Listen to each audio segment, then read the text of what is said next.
포화지방 많은 거, 그다음에 트랜스지방 많은 거, 그다음에 당분 들어있는 음식들, 이런 것들은 다 나쁘다고 나오고요. 마시는 거면서 달달한 것들은 세상에서 가장 나쁜 음식이라고 얘기 드릴 수 있는 이유가 모든 연구에서 다 나쁘다고 나와요. 좋은 과일도 착즙해서 먹으면은 건강에 좋지가 않아요. 자, 가벼운 식단 한번 좀 여쭤보면 혹시나 교수님의 최단백질 식품과 과일, 야채는 뭐고 간식은 주로 뭐 드세요? 좀 뭐 교수님 딱 보시면. 작가님이랑 똑같아요. 툭불 등심 가장 좋아합니다. 입안에서 살살 녹아요. 네. 이게 너무 다행인 게 비싸서 자주 못 먹어서 그렇죠. 제 건강을 지켜주는 것 같아요. 요즘 뭐 삼겹살도 너무 비싸가지고 자주 못 먹어가지고요. 네. 그래서 단백질 식품은 그거 좋아하는데 저 요즘에 감동란이 너무 맛있는 거예요. 일단 계란 삶은 거는 잘 못 먹고 계란 후라이도 어느 순간에 좀 비려지는데 감동란 2,500원 정도 하거든요. 그래서 그거 사면은 알이 되게 작아서 2개 먹기가 되게 쉬워요. 간식으로 감동란 2개.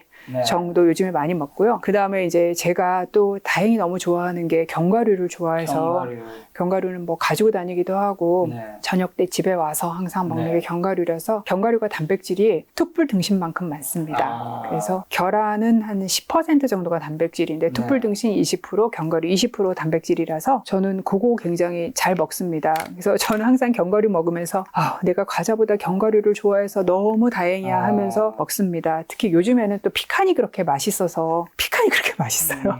저는 피칸 파이를 좋아해서 제가 피칸 파이를 좋아하는 줄 알았는데 먹어보니 피칸을 좋아하는 거더라고요. 피칸의 독특한 향을 되게 좋아하고 돌아가면서 어떨 때는 마카다미아를 먹고 어떨 때는 껍질 있는 땅콩을 먹고 해서 돌아가면서 항상 먹습니다. 그리고 좋은 지방이 들어있는 많지 않은 음식 중에 하나가 바로 또 견과류이기도 하거든요. 예, 지방은 또 먹어야죠. 어느 정도. 네.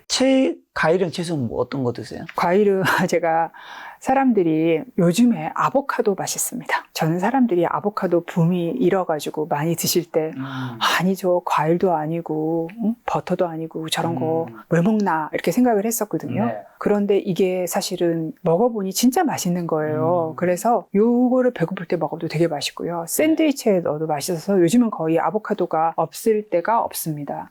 사실 우리가 기름도 먹어야 되잖아요. 필수 지방산을 채워줘야 되니까. 근데 좋은 기름이 들어있는 음식들이 이제 대표적인 게 견과류랑 그 다음에 아보카도가 불포화 지방이 되게 많아요. 그래서 이게 적성이 된다면 요거를 사실 정말 간식으로 먹어도 배가 되게 기름이 많아서 든든하거든요. 근데 이제 둘 다 좋은 기름이 많지만 전체적으로 기름이 많기 때문에 양을 적당하게 먹지 않으면 또 살이 쪄가지고 모든 대사 지표가 나빠질 수 있어서 조금 대체해가면서 다른 음식을 줄여가면서 간식을 대체해가면서 먹는 것도 또 중요하죠. 제가 이제 의사분들을 초대해서 이제 콘텐츠를 많이 만들고 또 뭔가 부자분들, 성공한 분들 식단을 찾으면서 제가 내린 결론이 하나 궁금한 건데 방금 말씀하신 게 좀 비슷하긴 해요. 저는 이제 제 주변 지인들 저한테 물어볼 일 있으면 하루에 계란 2개 꼭 먹고 견과류 먹고 채소 과일은 사람들은 트렌드를 참 많이 따라가는데 하나 먹지 말고 절대 채소 과일은 골고루 먹고 나머지는 다 다른 것 같아. 그러니까 의사나 뭐 그런 분들도 다 의견이 다른데 공통된 거는 내가 생각했을 때 제일 중요한 건 이건 것 같다라고 말하는데 견과류와 그 다음에 계란 2개, 그 다음에 채소 과일 다양하게 먹는 거. 그거는 전 세계 모든 학자가 다 동감하는 거예요. 모든 영양에 대한 스타디를 보면은 나쁘다고 나오는 건 포화지방 많은 거, 그 다음에 트랜스지방 많은 거, 그 다음에 당분 들어있는 음식들, 이런 것들은 다 나쁘다고 나오고요. 말씀하신 견과류 많이 먹는 거, 그 다음에 채소 과일 많이 먹는 거, 이런 것들은 다 좋다고 나와요. 그래서 그 이제 원칙은 좋다는 음식을 먹는데 골고루 먹는 게 또 굉장히 중요해서 내가 열심히 아보카도 먹었는데 그 아보카도가 이제 유통 과정에서 문제가 있는 아보카도였어요. 아보카도만 먹었는데 그런 경우들이 있어요. 종종은. 그리고 아무리 좋은 음식도 모든 영양소를 다 가지고 있지는 않아서 채소 과일이 좋아도 양배추만 드시지 마시고 다른 채소도 다 시금치도 드시고 콩나물도 드시고 바꿔서 먹고 과일이 아무리 좋아도 아보카도만 드시지 마시고 뭐 지금 맛있는 거 많잖아요. 사과도 맛있고 요즘 감도 마시고 바꿔가면서 드시는 거죠. 그래서 다양하게 먹는 게 음식을 먹는 가장 큰 원칙 중에 하나죠. 근데 채소 과일 좋다고 하다 보니까 착즙 주스로 드시는 분들 있잖아요. 근데 내과 의사분들이 착즙 주스를 되게 별로 안 좋게 보시는 분도 좀 있더라고요. 이거 좀 어떻게 되나요? 제가 5년 전에 유튜브 처음 시작할 때 제가 여기서 아시는 분들은 제가 의학 채널 비욘드를 5년째 하고 있고요. 지금 시즌 5를 마감하고 있는데 시즌 1 제일 처음 준비해서 한 주제가 세상에서 가장 나쁜 음식이에요. 근데 거기에 가당 음료가 들어있거든요. 가당 음료. 네, 그래서 마시는 거면서 달달한 것들은 세상에서 가장 나쁜 음식이라고 얘기 드릴 수 있는 이유가 모든 연구에서 다 나쁘다고 나와요. 그러면 이게 인공으로 만든 주스가 아니라 그냥 오렌지 사다가 짜서 만들면 더 좋을 거냐.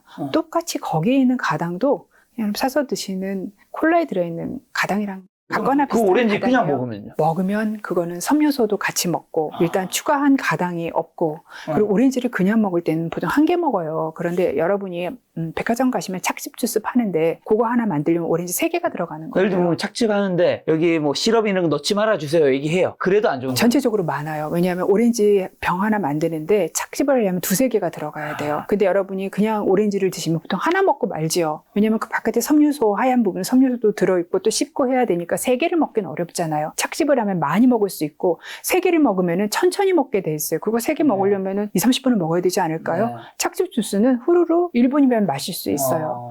그래서 사실은 주스도 아무리 좋은 과일도 착즙해서 먹으면은 건강에 좋지가 않아요. 그래서 과일은 건강에 좋다고 나오지만 착즙한 과일 주스는 건강에 안 좋다고 대부분 연구에서 나옵니다. 채소 과일 원천은 너무 좋은 건데 다른 거 시럽 안 넣고 그걸 갈아서 먹으면 똑같다고 생각하지만 같지 않죠. 같지 않고 오히려 안 좋을 수도 있다는 건가요? 네. 그리고 이제 착즙을 해서 예쁘게 만들려고 안에 섬유소, 건더기를 다 제거를 해서 먹는데 채소와 과일이 장점 중에 하나가 섬유소거든요. 네네네. 그걸 이제 제거해서 먹는 거죠. 상품성을 위해서는 대부분 제거를 하죠. 그래야 부드럽게 넘어가니까 찌꺼기도 없어 배고. 자, 그러면 우리가 건강한 음식을 먹고 싶으면 영양 성분표를 확인해야 될 텐데 지금 이미지에 뜨고 있는데 여기서 뭐가 높고 뭐가 낮아야지 좋은 건지 좀 명확하게 얘기해 주시면 좋을 것 같아요. 그게 이제 사람마다 다르잖아요. 네. 어떤 사람은 콜레스테롤 약을 먹고 있다면 여기 있는 포화지방을 봐야 될 것 같고 어떤 사람이 혈압 약을 먹고 있다면 나트륨이 적은 거를 봐야 될 것 같고요. 어떤 사람이 근육 때문에 단백질을 먹어야 된다면 단백질을 봐야 되고 그 다음에 어떤 사람이 당이 있다 그러면 탄수화물이랑 지방을 봐야 되고 변비가 있으면 식이섬유를 봐야 돼서 다 봐야 될 부분이 달라요. 네. 하지만 저는 그냥 이 중에서는 뭐가 제일 중요하냐라고 했을 때 단백질? 아니요, 저는 당류가 제일 중요한 것 같아요. 당류 왜냐면, 낮은 거. 당류가 많지 않은 걸 고를 것 같아요. 네. 이유는 내가 콜레스테롤이 높으면 약으로 충분히 해결할 수가 있고 나트륨이 높아도 약으로 충분히 해결하는데 네. 이 당류 높은 것에서 생기는 혈당 스파이크는 약으로 해결 안 되거든요. 해결할 수 있는 약이 있습니다. 인슐린 주사 맞으셔야 돼요. 그래서 요거 하나는 좀 챙겨서 먹는 게 필요할 것 같고 네. 지금 보여주신 이 영양 성분표는요. 보통 칼로리가 지금 100칼로리 이하잖아요. 95 뭐 별로 칼로리. 든 게 없는 거예요.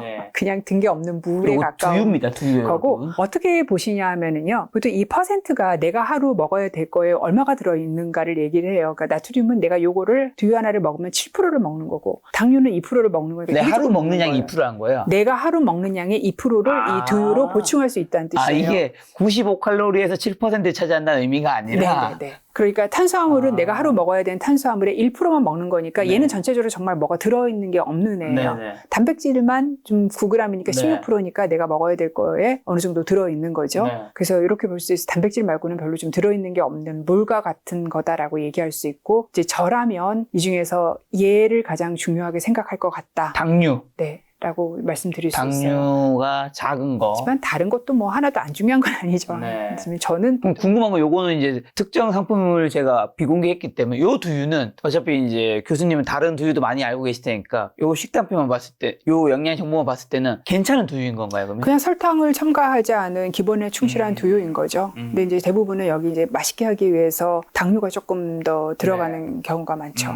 그럼 요거보다 안 좋은 거는 당류가 많은 거일 거고. 달달한 것들, 그러니까 음료수는 보실 때 그냥 당류 보시면 돼요. 당류가 5g 이내로 들어있으면 좋은 거고 5g 네. 전후면 괜찮은데 한 번 먹을 1회 분량에 10g이다 그러면은 뭐 보통 달달한 거 다 10g 넘거든요. 많은 거 20g도 들어있어요. 그건 진짜 몸에 안 좋은 식품이죠. 세상에서 제일 나쁜 식품에 해당되는 나쁜 거죠. 음식을 볼 때 당류 보면 되는데 요 음식이 만약에 다른 두유에서 더 좋아지는 걸 확인하려면 당류가 아니라 뭐 딴 걸 봐야 되나요? 뭘? 근데 이게 그 액체이기 때문에 뭔가 영양소를 되게 덴스하게 넣을 수 있는 상황은 아니었을 것 같아요. 그럼 그 밖에 혹시 영양식품표, 성분표 관련해서 뭐 교수님이 해주고 싶은 조언 같은 거 있나요? 보통은 이제 자기가 가지고 있는 질환에 따라서 다 다른 여기 성분을 있군요. 봐야 되는데요. 체육관이다. 여기 이제 보시면 가장 많이 실수하는 게 얘가 농심새우깡 90g이에요. 이거 아니에요? 저 이거 알 것 같아요. 요거 30g다. 네, 근데 현혹시키는 거잖아. 보시고 30g당이라고 보시고 아 이거 다 먹어도 칼로리가 얼마 안 되네. 탄수화물도 얼마 안 되네. 150칼로리 뿐이 안 돼. 그러니까.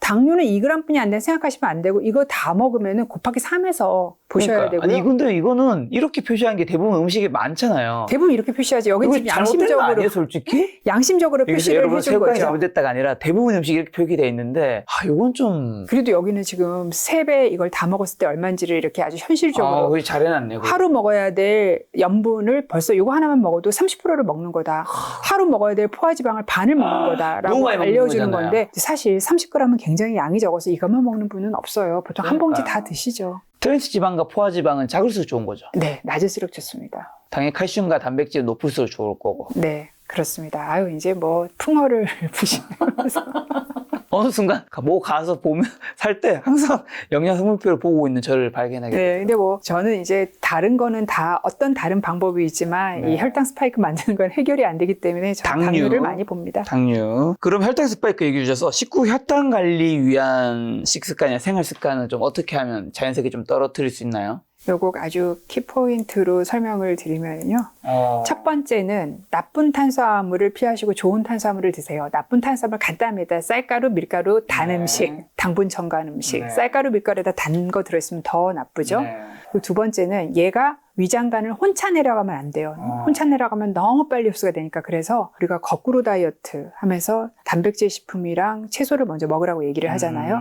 그래서 밀가루만 들어있는 대표적인 네. 게 뭐 라면 이런 거죠. 그다음에 그런 달달한 뭐 떡이라든가 빵 이런 것만 하나씩 드시면 안 되고 다른 음식 채소와 단백질을 같이 먹는 게 중요하고 그래서 이제 혼자 내려가지 않게 하고 그다음에 빨리 아무리 3개를 같이 먹으면 뭐해요 5분 동안 소나기밥 먹으면 다 같이 내려가는데 천천히 최소한 15분에서 20분 정도는 식사 시간을 네. 가져가면서 시간차 공격으로 내려가도록 이렇게 드셔주셔야 되고요. 그 다음에 네. 중요한 게 먹고 난 다음에 움직일 수 있을 때 내가 그래도 그때 탄수화물이 조금 있는 걸 드시는 게 좋아요. 그러니까 내가 조금 탄수화물을 먹을 때는 시간 안배를 움직이기 직전에 하시는 게 좋을 것 같아요. 먹고 난 다음에 곧장 자리에 앉거나 눕는 네. 게 최악의 습관이거든요. 네. 그래서 먹고 난 다음에 움직이는 게 좋고 움직일 때 탄수화물 식품을 조금 드시는 게 거꾸로 얘기한다면 네. 좋은 방법입니다. 자, 이제 노임 관련된 좀 건강 관련된 질문을 좀 마지막으로 드려볼까 하는데요. 치매 발병 높이는 식단, 낮추는 식단과 생활 습관은 좀 어떻게 될까요? 너무 일반적인데 네. 사실 뭐 나쁘다는 음식은 다 정해져 있어서 네. 음식으로는 트랜스지방, 포화지방 많은 음식, 단순당 많은 음식, 과도한 알코올 섭취, 담배는 음식은 아니지만 이런 것들이 당연히 뇌 건강에도 안 좋고요.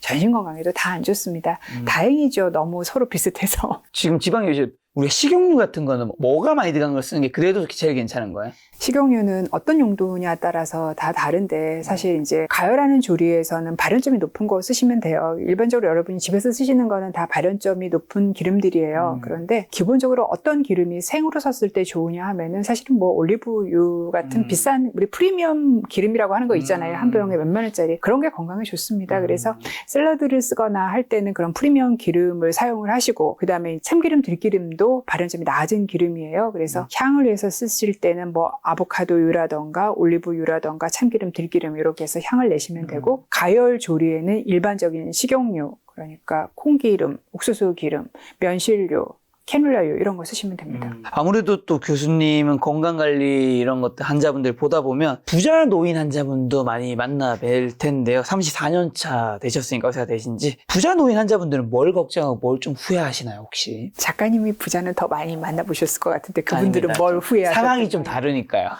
여기는 아픈 상태에서 만나시는 거고 저는 건강한 상태에서 만나다 보니 특별히 이제 다른 걱정이 없다 그러고 돈이 되게 많으신 분들은 네. 돈보다 내가 먼저 죽을까 봐 엄청 걱정하시는 것 같아요. 대부분의 사람들은 돈이 먼저 죽을까 봐를 걱정을 하잖아요.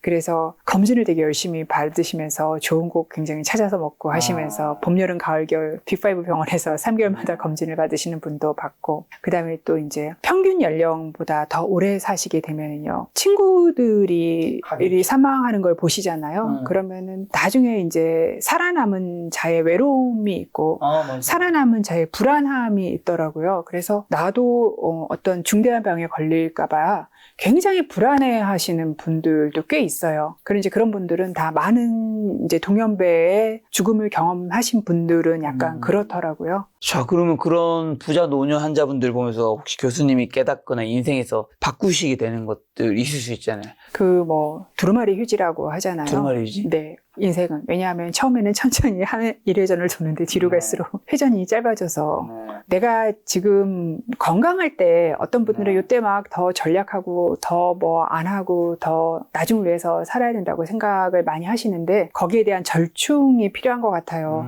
너무 나중을 생각을 하면 내가 그때까지 못 살 확률도 되게 많아요. 맞아요, 네. 맞아요. 그래서 그런 살아있는 날 중에서 오늘이 내가 제일 건강한 날인 거는 틀림이 없잖아요. 그래서 그런 부분을 좀 생각을 하셔서 너무 뒤를 생각하시면서 오늘을 희생을 하지 않고 사는 게 중요한 것 같고 나중에 행복한 사람들은 관계가 행복한 분들이 많아요. 그래서 사실 뭐 100평짜리 집에서 라면 혼자서 먹으면 무슨 의미가 있어요. 그렇죠. 그래서 좀 이렇게 관계에 신경을 써서 아까 작가님께서 스트레스를 안 받으려면 누구 잘 안 만나고 단촐하게 내 일만 하고 살면은 스트레스를 가장 안 받는 길이긴 하더라고요. 네. 일단 몸도 들 피곤해요. 저는 제일 못하는 게 오랫동안 남의 얘기 듣고 책상에 앉아 있으면 집에 오면은 장에 가스가 차가지고 되게 힘들어요. 그래서 제 되게 못하는데 그렇다고 그 모든 관계를 끊으면 나중에 남는 게 없을 것 맞습니다. 같더라고요. 그래서 그거에 휘말리지 않는 관계를 잘 정립을 해서 가져가는 게 되게 중요하고 또 하나는 약간은 인명인 제천인 부분이 있어요. 왜냐하면 아기도 태어나서 암이 걸리고 당뇨에 걸리고 하잖아요. 그래서 그런 부분은 그냥 받아들이는 수밖에 없는 부분들이 분명히 있더라고요. 그래서 그냥 그런 잘 받아들이고 내가 이 상태에서 최선을 할 수 있는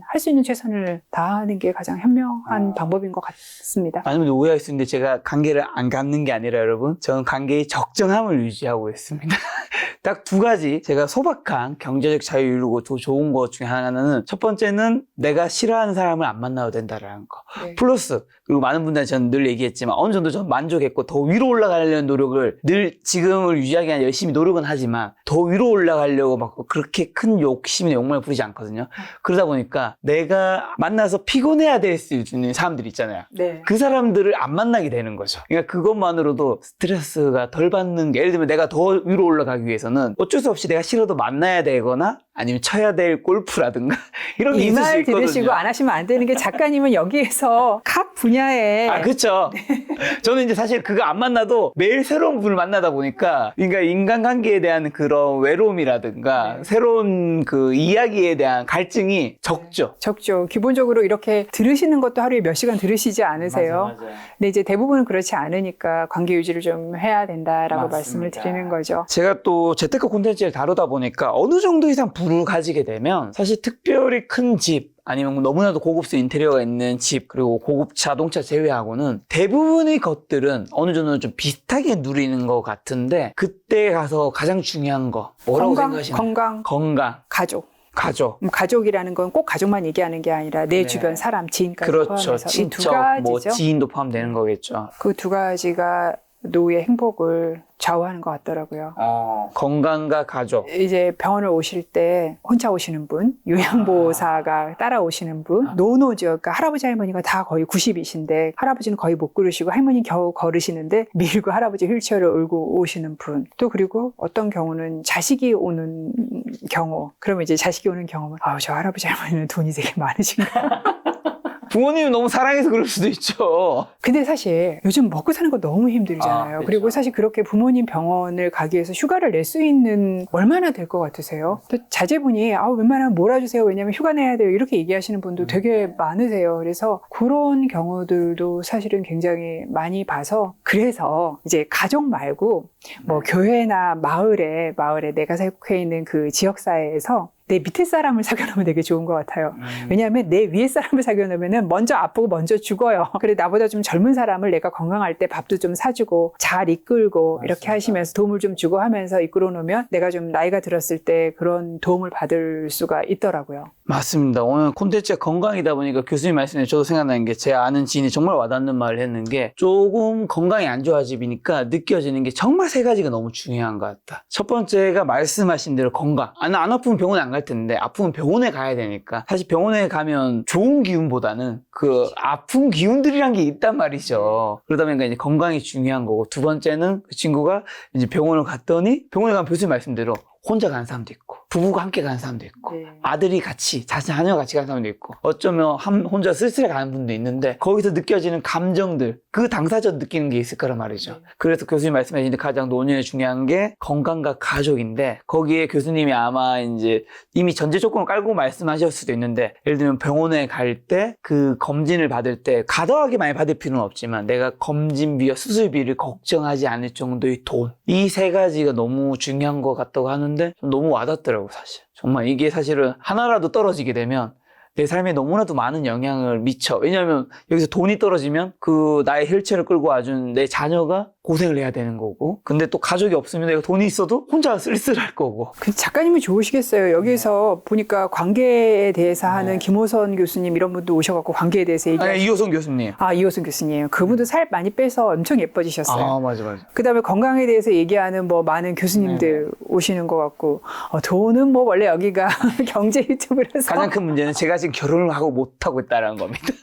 그래서 가족이 없다라는 제 윗세대의 가족은 있지만 제 아랫세대의 가족이 없다라는 그래서 누구나 부족한 건 다 있다. 자, 교수님 오늘 건강검진 주제로 저희 시청자분들에게 많은 얘기해 주셨는데 또 연말에 건강 관련해서 저희 시청자분들에게 꼭 하시고 싶은 말씀이 있다면요. 세상에서 가장 쉽게 건강 관리하면서 가장 싸게 건강 관리할 수 있는 게요. 만성질환에 대한 약 꼬박꼬박 드시는 것 같습니다. 정말 가성비 좋은 건강 아이템이니까 드시고 계시는 약 꼭 챙겨 드시기를 권유드립니다. 네, 유튜브상의 건강검진에 관한 오해와 잘못된 사실이 알려지는 것들이 굉장히 많은 것 같아서 제가 오늘 콘텐츠 준비했는데 오늘 교수님 말씀을 통해서 여러분이 건강검진에 대한 진실을 깨닫고 필요한 시기에 적절한 진단을 통해서 우리가 아프기 전에 진단받고 빨리 조기에 그걸 좀 예방할 수 있으면 좋겠다는 생각 들었습니다. 또 다음번에 교수님과 재밌는 주제 찾아서 좋은 콘텐츠 한번 찍어보도록 하겠습니다. 오늘 만난 손님은 박현아 교수님이었습니다. 지금까지 소중한 시간 함께 해주셔서 정말 감사합니다. 오늘도 김 작가였습니다. 고생 많으셨습니다.